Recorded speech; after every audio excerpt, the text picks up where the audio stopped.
તો hello guys, Radhe Radhe અને જય શ્રી કૃષ્ણ બધાઈને। અત્યારે વાગ્યા છે 6:30 અને હું બહાર નીકળી તો જોયું તો હજી તો વરસાદ ચાલુ છે। તો રાતનો વરસાદ આમને આમ ચાલુ જ છે, ઝીણો ઝીણો ઝીણો, અને વરસાદની મોજ જ સવારમાં કંઈક અલગ છે।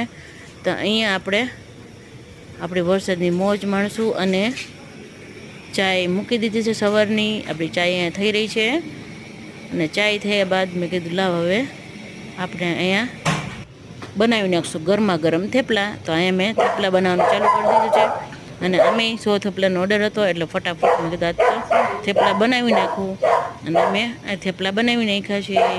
તો સોની સ્પીડે થેપલા બનાવવાનું ચાલુ હતું, છોકરાઓ વાટ જોઈ રહ્યા હતા, છોકરાઓને સ્કૂલે જવાનું હતું, અહીંયા મારા થેપલા ચાલુ હતા। તો કોને કોને થેપલા ભાવે છે એ કોમેન્ટ કરીને જરૂરથી જણાવજો। અને થેપલા સાથે રાઈવાળા મરચાંની મોજ જ કંઈક અલગ છે। તો કોમેન્ટ, શેર અને સબસ્ક્રાઈબ કરવાનું ભૂલતા નહીં। જય દ્વારકાધીશ।